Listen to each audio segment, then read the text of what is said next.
কয় হয় আমরা শুনছি তাহলে বিশ্বাস করব। কত বড় ডাকাত দেখছেন বনি ইসরাইল, এদের যে গোয়ার জাতি নাই, এত গোয়ার তুমি করেছে মুসা আলাইহিস সালামের সাথে। তুমি যে আল্লাহর সাথে কথা বলে আমরা তো দেখি কি করব, 70 জন আমাদের বন্ধু বান্ধব যে যদি দেখে তারা বলবে ওকে আসো 70 জন আসো। 70 জন নিয়ে গেল। মুসা আলাইহিস সালাম হারুন আলাইহিস সালামকে খেলাফা দিয়ে গেলেন, আল্লাহ ওনাকে নবী বানালেন। মুসা আলাইহিস সালাম বললেন, হারুন খবরদার, বনি ইসরাইলের মধ্যে তাওহীদের বাণী প্রচার করবা, ঐক্য ধরে রাখবা, বিচ্ছিন্ন হতে দিবা না। চলে গেছে। এইদিকে বনি ইসরাইলের এক দুষ্ট লোক ছিল, নাম সামিরি। কি নাম? সামিরি। সে সবাইরে বলল তোমাদের স্বর্ণগুলো ফালাও। স্বর্ণগুলো ফেললো, বনি ইসরাইলের স্বর্ণগুলোকে গলিয়ে সে একটা গরুর বাচ্চা বানালো, গোবৎস। কিসের বাচ্চা? দেখেন গরুর পূজা কিভাবে শুরু হয় পৃথিবীতে প্রথম, গোবৎস পূজা, গরুর বাচ্চার পূজা কিভাবে। সে স্বর্ণ গলি গরুর বাচ্চা করে জিবরাইল আলাইহিস সালাম যে জমিনে এসেছিলেন, ওই ফেরেশতার পায়ের নিচের একটু মাটি সে বুদ্ধি করে প্যাকেটে রেখে দিয়েছিল। সে গরুর বাচ্চা বানায় স্বর্ণ দিয়ে গলিয়ে ওই মাটি এটার মধ্যে ঢুকাই দিছে বেলকে দেওয়ার জন্য। স্বর্ণ দিয়ে বানানো গোবৎস গরুর বাচ্চার গায়ে যখন সেই মাটি ছুঁড়ে দেয়া হলো, এখন বাছুরের ভেতর থেকে ভ্যাঁ ভ্যাঁ আওয়াজ আসতেছে। কি আসতেছে? সবাই তো অবাক। সামিরি বলে, আরে তোমরা যে 70 জন দিয়ে মুসা আলাইহিস সালামরে পাঠাইছো ওইদিকে, এত ঘুরতেছে, আল্লাহরে খুঁজে পায় না, আল্লাহ তো এটার ভিতরে ঢুকছে। নাউজুবিল্লাহ বলবেন না?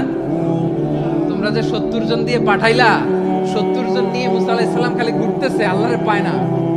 পাবে কেমনে? আল্লাহ তো নাউজুবিল্লাহ এটার ভিতরে। সেজদা দাও।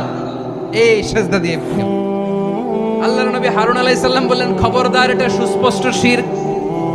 আল্লাহ সব গুনাহ মাফ করে, শিরকের গুনাহ মাফ করে না। খবরদার, তোমরা থামো। কে শোনে কার কথা? এই যে যেমন এখন আপনারা আমার কথা শুনতেছেন না? শুনতেছেন? হারুন আলাইহিস সালাম বললেন, খবরদার, এই শিরকি কাজে তোমরা সংযুক্ত হয়ো না। তোমাদেরকে কি মনে নাই আমার ভাই মুসা আলাইহিস সালাম কি বলছে? আল্লাহ শিরক মাফ করে না। খবরদার, শিরক করো না, আল্লাহরে ভয় করো। হারুন আলাইহিস সালাম তাদেরকে বুঝালেন, শিরক করো না, আল্লাহরে ভয় করো। শুধু এতটুকুই তিনি বুঝালেন, দাওয়াতি কাজ পালন করলেন, কিন্তু প্রতিরোধ করেন নাই, সশস্ত্র সংগ্রামে লিপ্ত হন নাই, বাধা দেন নাই। কারণ গৃহযুদ্ধ বেঁধে যেতে পারে। উনি ভাবলেন, আমি যদি আমার বাহিনী নিয়ে দাওয়াত দেওয়ার সাথে সাথে প্রতিরোধ করি, আক্রমণ করি, ওরাও আমারে আক্রমণ করবে, ব্লাডশিট হবে, রক্তপাত। এমন অবস্থা হবে বনি ইসরাইলের মধ্যে যেটা হয়তো আমার ভাই মুসাও কন্ট্রোল করতে পারবে না। সুবহানাল্লাহ কইবেন না? এক একজন নবীকে আল্লাহ তাআলা কি ইন্টেলেক্ট দিয়ে পাঠিয়েছেন। তিনি ভাবলেন, আমি দাওয়াতি কাজটাই করি, এটা যে হারাম এটা থেকে শুধু বারণ করি, কিন্তু প্রতিরোধ না করি। আমি যদি ঐক্য ধরে রাখতে পারি, বাকিটা আমার ভাই সামলে নেবে। সুবহানাল্লাহ। হারুন আলাইহিস সালাম প্রতিরোধ করলেন না। বনি ইসরাইলের মধ্যে গৃহযুদ্ধ বেঁধে যাওয়ার আশঙ্কায় প্রতিরোধ করলেন না, আক্রমণ করলেন না, শুধু দাওয়াত দিলেন। ইন দা মিনটাইম মুসা আলাইহিস সালাম আল্লাহর সাথে কথা বলে যখন ফিরে আসলেন, দেখলেন বনি ইসরাইলের অধিকাংশ লোক মুশরিক হয়ে গেছে। মুশরিক হয়ে গেছে। মুসা আলাইহিস সালাম রেগে গেলেন। রেগে প্রথমে বনি ইসরাইলদেরকে অ্যাটাক না করে ভাইয়ের দাড়ি ধরলেন। হারুন আলাইহিস সালামের দাড়ি আর চুল। মেজাজি নবী ছিলেন।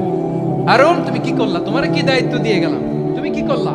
তুমি থাকতে বনি ইসরাইল কেমন করে শিরকের কাজে নিমজ্জিত হয়ে যায়?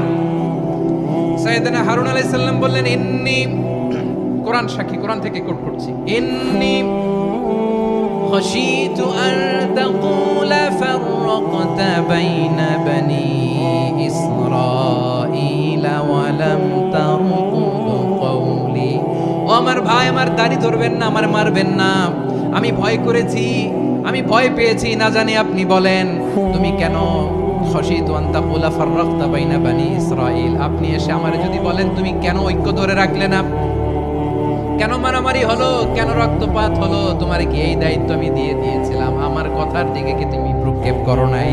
আমি যে বলছি তাওহীদের বাণী প্রচার করবা আর ঐক্য ধরে রাখবা, আমার কথা কি শোনো নাই? আপনি আমারে ধমকাবেন, এই জন্য আমি প্রতিরোধ করি নাই, আক্রমণ করি নাই, গৃহযুদ্ধ আটকানোর জন্য, কিন্তু আমি দাওয়াত দিয়েছি। সুবহানাল্লাহ পড়েন। ঐক্য ধরে রেখেছেন। মুসা আলাইহিস সালাম মুহূর্তেই সামিরিকে আক্রমণ করলেন, অ্যাটাক করলেন, শাস্তি দিলেন। মুহূর্তেই ওই গোবৎস গরুর বাছুরকে ভেঙে চুড়ে মেসাকার করে সাগরের মধ্যে ভাসিয়ে দিলেন। পুরো বনি ইসরায়েলকে আবার তাওহীদের উপর প্রতিষ্ঠিত করলেন। পড়েন সুবহানাল্লাহ। এই ঘটনা থেকে শিক্ষা কি?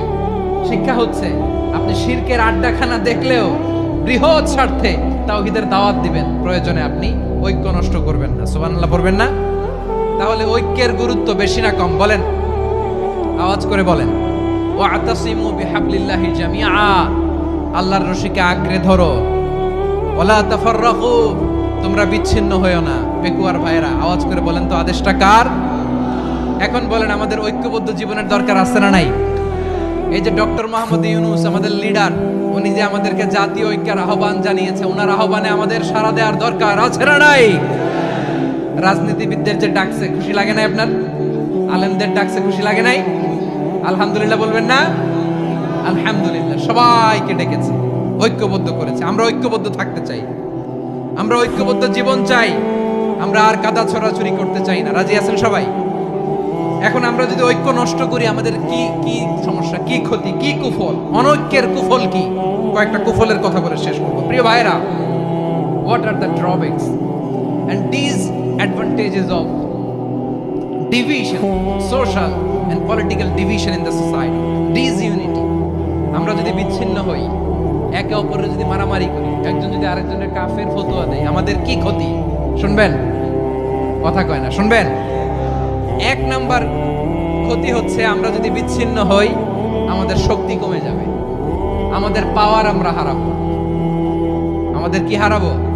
পাওয়ার। মনে রাখবেন, যখন আমি একা থাকি তখন আমি ব্যক্তি, যখন আমরা সবাই মিলি তখন আমরা শক্তি। এই শক্তি নিয়ে আমাদের সামনে এগিয়ে যাওয়ার দরকার আছে না নাই? তাহলে আমরা যদি নিজেরা বিরোধে লিপ্ত হই আমাদের ক্ষমতা, পাওয়ার ছুটে যাবে। আমরা এই পাওয়ার হারাতে চাই না, ঠিক কিনা বলেন? রব্বুল আলামিন ঠিক তাই বললেন। রব্বুল আলামিন বললেন, খবরদার, ওয়াতিউল্লাহ ওয়া রাসূলাহু ওয়া লা তানাযাউ ফাতাফশালু ওয়া তাযহাবা রিহুকুম ওয়াসবিরু ইন্নাল্লাহা মা'আস সাবিরিন। আল্লাহর আনুগত্য করো, নবীর আনুগত্য করো, কিন্তু খবরদার নিজেরা বিরোধে লিপ্ত হয়ো না, নিজেরা মারামারি করো না, তাহলে তোমাদের শক্তি কমায় দিবে কে? ফাতাফশালু, তোমরা সাহস হারাবা, ওয়া তাযহাবা রিহুকুম, তোমাদের শক্তি কমে যাবে, পাওয়ার কমে যাবে। তাহলে আমরা যদি নিজেরা মারামারি করি, আমরা নিজেরা যদি বিচ্ছিন্নতায় লিপ্ত হই, আমরা যদি মতানৈক্য করি, তাহলে আমাদের শক্তি কমে যাবে, ঠিক কি না? আমরা শক্তি কমাবো।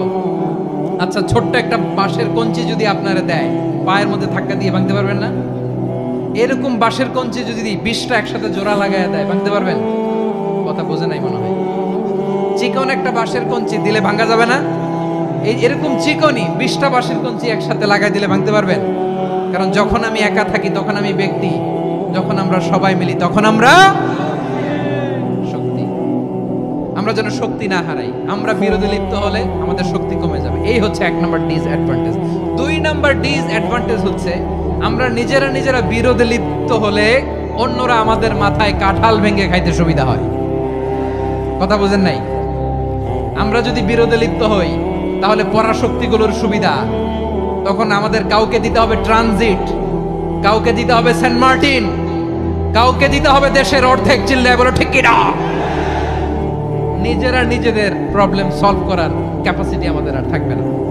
আমরা যদি বিরোধে জড়াই, আমার কলিজার টুকরা পেকুয়ার ভাইরা, আমরা বিরোধ করব না, আমরা বিচ্ছিন্ন হব না। নিজেরা বিরোধে জড়ালে পরাশক্তিগুলো আমাদের মাথায় কাঁঠাল ভেঙে খায়। তখন ভারতের পিছনে দৌড়াতে, আমেরিকার পিছনে দৌড়াতে আমাদের জুতার তলা ক্ষয় হইয়া যাইবে। নিজেদের প্রবলেম সলভ করা যাবে না। আমরা যদি অন্যের পিছনে না দৌড়াতাম আর এই বিরোধকে থামাতে পারতাম, বাংলাদেশ আজকে যেখানে আছে তার কমপক্ষে 50 গুণ সামনে থাকতো। চিল্লায় বলেন ঠিক কিনা? তাহলে 1 নাম্বার ক্ষতি হচ্ছে আমাদের পাওয়ার লেস হয়ে যায়, আমরা দুর্বল হই যদি আমরা বিরোধ করি। 2 নাম্বার হচ্ছে পরাশক্তিগুলোর সুবিধা নেই। 3 নাম্বার হচ্ছে আমাদের উন্নয়ন, দেশের উন্নতি, অগ্রগতি, এটা স্থবির হয়ে যায়, এটা বাধাগ্রস্ত হয়। প্রিয় ভাই, ইউনিটি, ঐক্য হচ্ছে একটা দেশের উন্নয়নের মূল ভিত্তি। দুইজন কইছে ঠিক।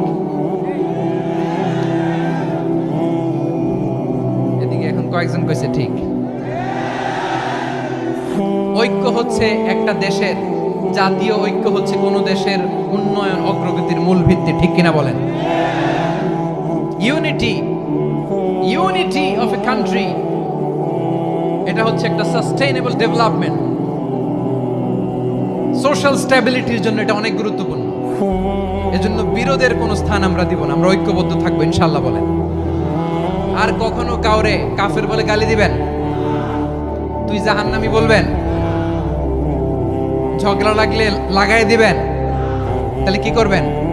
মিলায় দিব। আওয়াজ করে বলেন কি করব? প্রিয় ভাইরা, এই বিরোধ গত 50 বছর তো আমরা দেখেছি, ধর্মীয় অঙ্গন বলেন, সামাজিক অঙ্গন বলেন, রাজনৈতিক অঙ্গন বলেন, এই বিরোধ আমাদেরকে শেষ করে দিয়েছে। এই 24-এর ছাত্র নাগরিক অভ্যুত্থানের পরেও যদি সেই বিরোধ আমাদেরকে খায়, তাহলে এতগুলো তাজা জেনজির রক্ত বৃথা যাবে। চিল্লায় বলো ঠিক কিনা? আমরা এই রক্তগুলো কি বৃথা দিতে চাই না, বৃথা যেতে দিতে চাই না। আমরা ঐক্যবদ্ধ থাকতে চাই। রাজি আছেন? আমরা আর কাদা ছড়াছড়ি করব না। অনেক হয়েছে আন্না, এবার থামুন। অনেক হয়েছে আন্না। প্রথমেই আমি এদেশের সম্মানিত আলেম সমাজকে বিনয়ের সাথে অনুরোধ করব, আসুন আমরা ঐক্যবদ্ধ হই। আজকের এই পেকুয়ার ঐতিহাসিক তাফসীরুল কোরআনের প্রোগ্রাম থেকে আমি সম্মানিত আমার মাথার তাজ ওলামাদেরকে জাতীয় ঐক্যের আহ্বান জানাই। পেকুয়ার এই ঐতিহাসিক তাফসীরুল কোরআনের প্রোগ্রাম থেকে আমি আমার সম্মানিত রাজনৈতিক ব্যক্তিবর্গদেরকে জাতীয় ঐক্যের আহ্বান জানাই। অনেক হয়েছে আন্না। আধিপত্যবাদকে রুখে দিতে হলে, বাংলাদেশের বিরুদ্ধে যে কোনো ধরনের ষড়যন্ত্রকে রুখে দিতে হলে জাতীয় ঐক্যের কোনো বিকল্প নাই। চিল্লায় বলো ঠিক কিনা?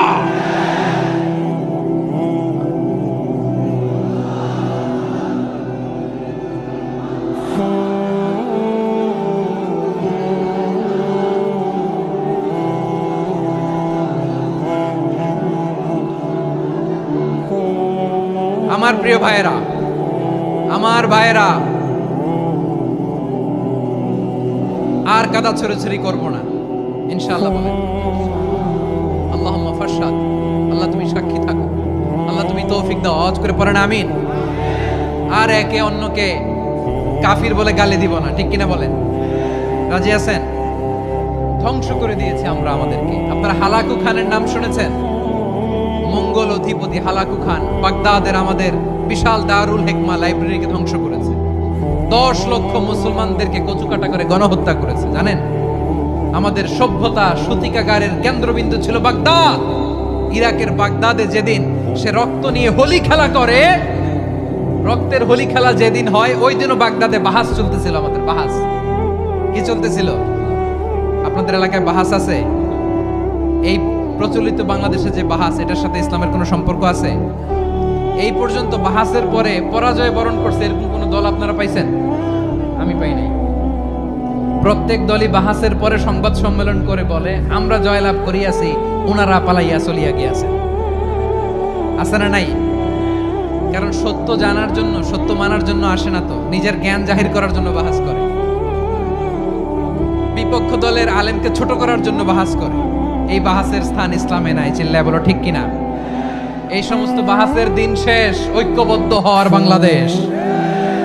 প্রিয় ভাইরা, হালাকু খান সে দারুল হিকমা লাইব্রেরি জ্বালিয়ে পুড়িয়ে এই সব দামি দামি বইগুলো, আমাদের দামি দামি ঐতিহাসিক তুরাসি ক্লাসিক বইগুলোকে দজলা নদীতে ফেলেছে।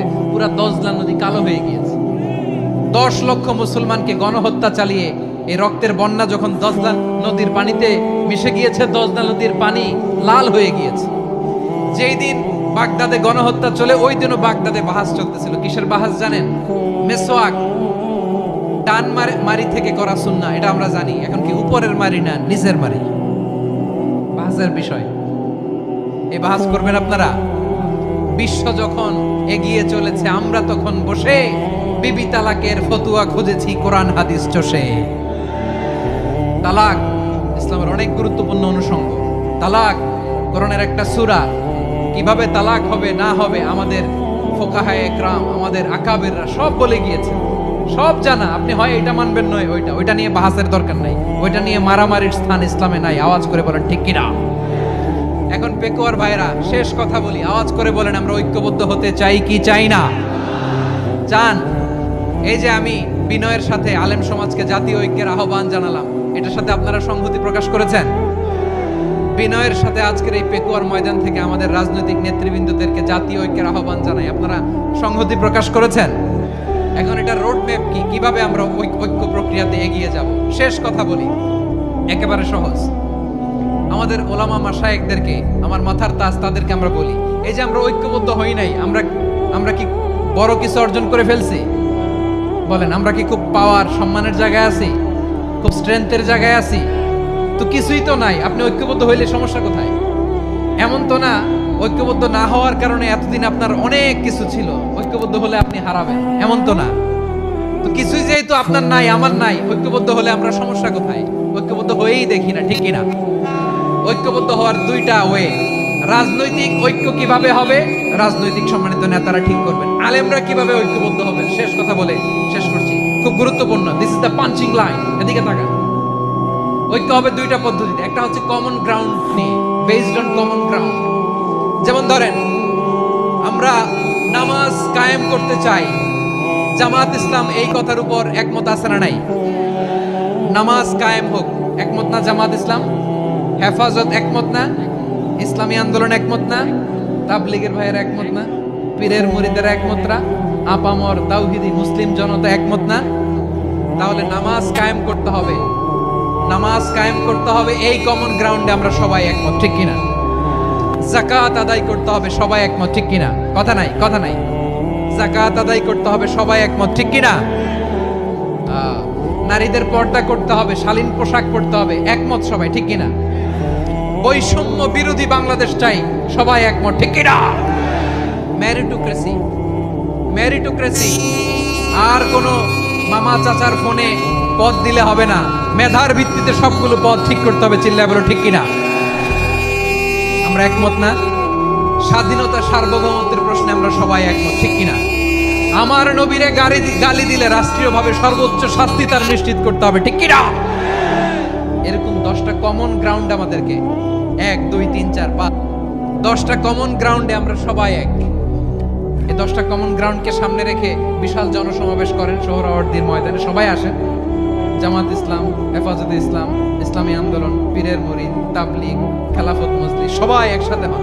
তাহলে সবাই জানবে যে এই 10টা বিষয় আমরা একমত। বলেন, এই ঐক্যতে আপনার দরবার যাবে? দরবার নষ্ট হবে? আপনার দল নষ্ট হবে? আপনার আকীদা নষ্ট হবে না?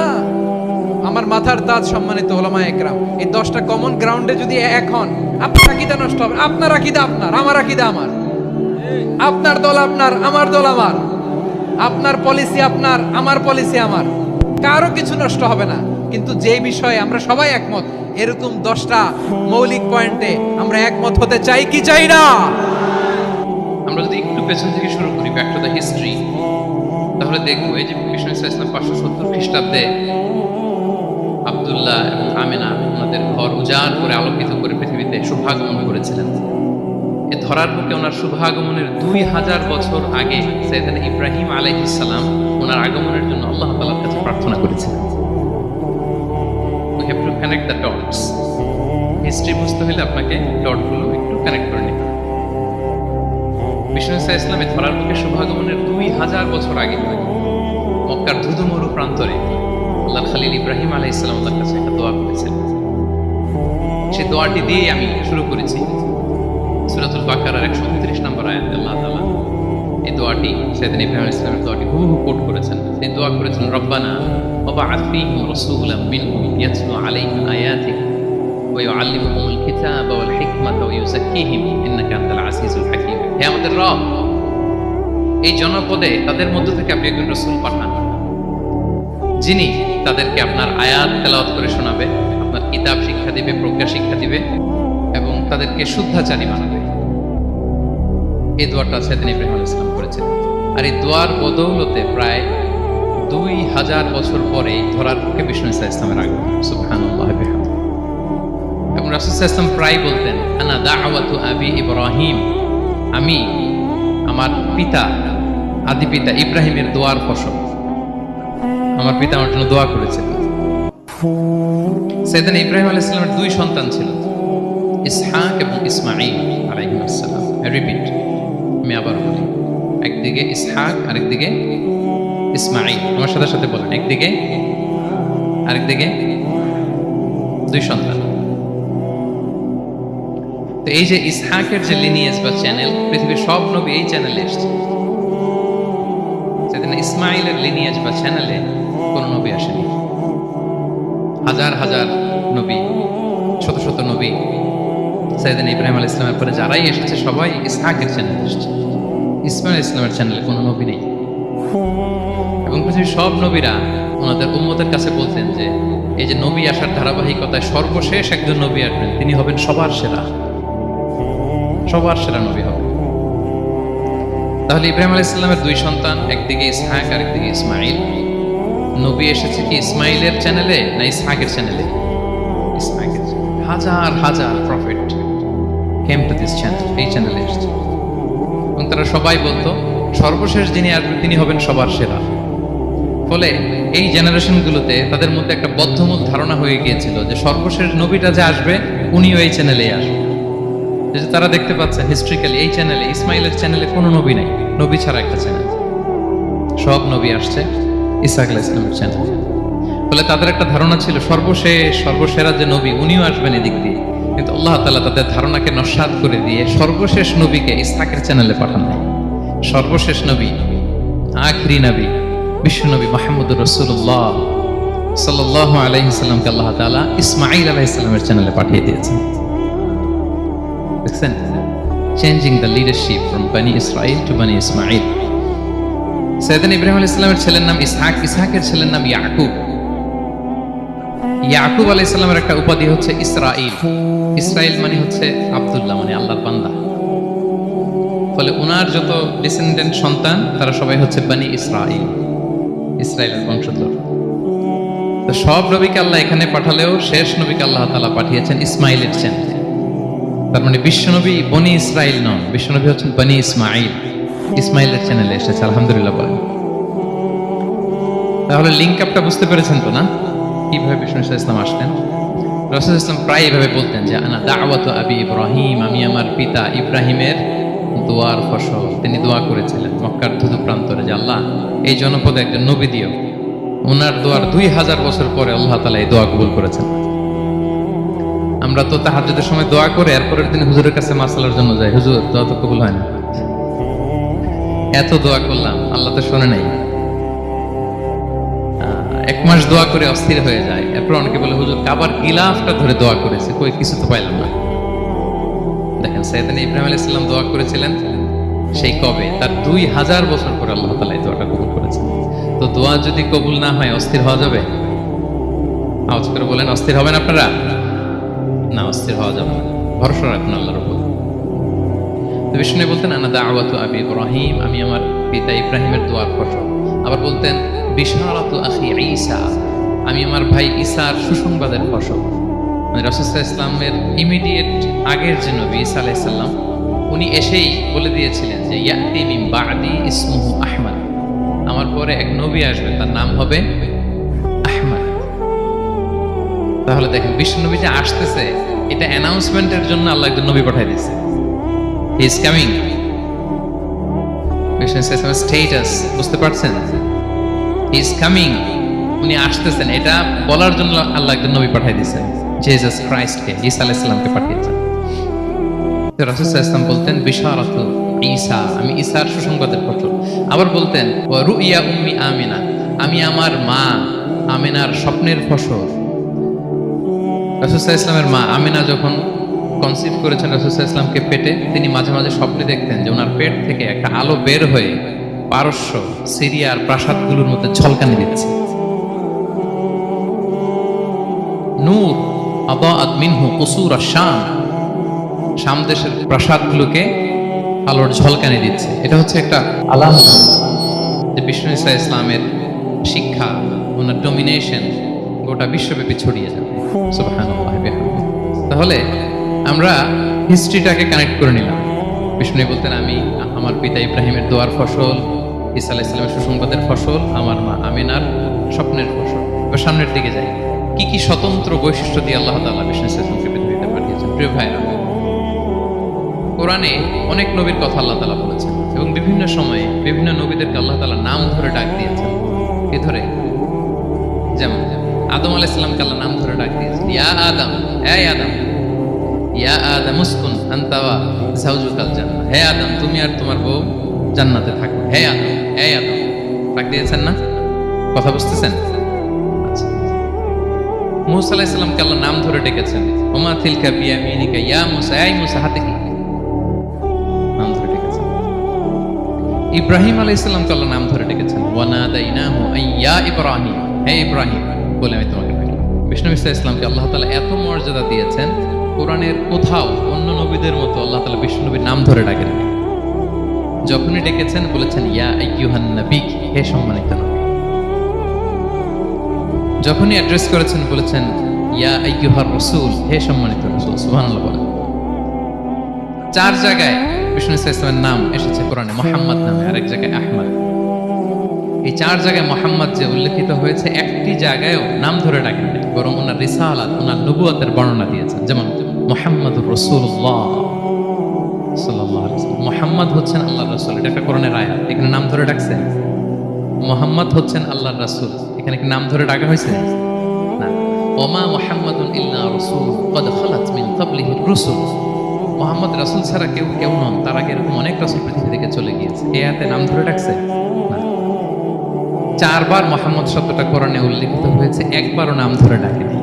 সুবহানাল্লাহ পড়েন। আর একবার উল্লেখিত হয়েছে আহমদ, যেটা ঈসা আলাইহিস সালামের ভাষা, ইয়াতি মিন বাদি ইসমুহু আহমদ, আমার পরে এক নবী আসবে, তার নাম হবে আহমদ। তাহলে দেখেন বিষ্ণু ইসলামকে আল্লাহ তাআলা এত সমীহ করেছেন, এত সম্মান দিয়েছেন, এত মর্যাদা দিয়েছেন যে কোরআনে কোথাও অন্য নবীদের মতো আল্লাহ তাআলা বিষ্ণু নবীর নাম ধরে ডাকেন নাই। যখনই ডেকেছেন ইয়া আইয়ুহান নবী, ইয়া আইয়ুহার রাসূল, হে সম্মানিত রাসূল, হে সম্মানিত। আলহামদুলিল্লাহ বলেন। এরপর বিষ্ণু ইসলাম বলতেন আনা সাইয়্যিদু বুলদি আদম, আমি হচ্ছি আদম আলাইহিস সালামের যত সন্তান পৃথিবীতে আসবে সবার লিডার।